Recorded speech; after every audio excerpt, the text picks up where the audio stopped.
Hi everyone, it's Don from Crux Terminatus, and today I'm going to show you how I painted the Earthshaker proxy that I found on Etsy from the place Miniatures 3D. A lot of people, when I put the video on the review yesterday, said, oh please paint it. So yeah, I painted it this morning, took about an hour all in. Fabulous experience, really easy to go on. I was worried about the paint hitting the plastic, but no problem at all with the right primer. So the first thing I'm starting off with is obviously a really dark grey. It's US grey from the Vallejo Modelier range. I'm trying to pick out the panel, the middle of the panels.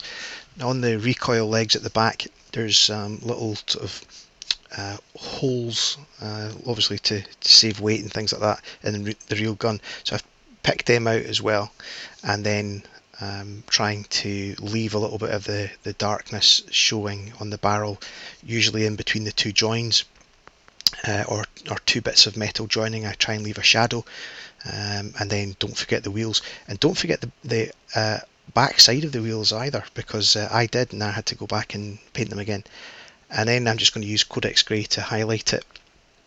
I mean, I could have left it like that, actually it looked okay, but you know, I really wanted it to look like a Happiness Corps of Krieg, or whatever they're called, I can't remember. And basically it's just having the bravery to go in and try and pick out all these individual parts with your airbrush, and I just so happened to get right into the zone this morning and did it first time.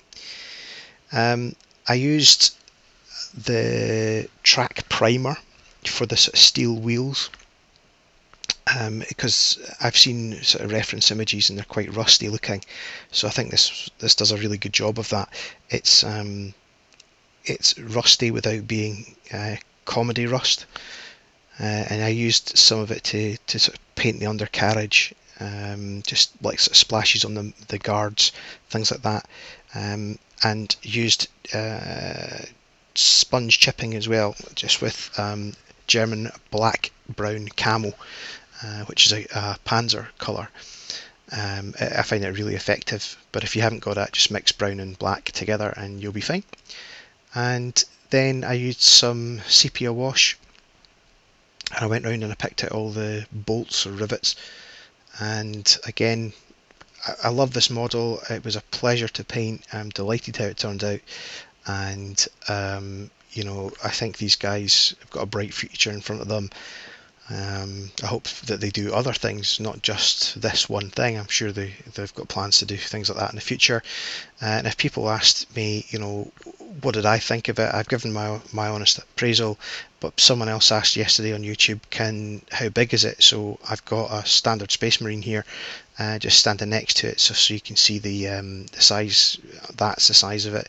So I think it's on par with other companies of Earthshaker cannons, but by all means, please like, comment and subscribe if you haven't already. Every little bit helps and I'd appreciate it. So thanks once again, guys. Speak to you all later. Bye bye.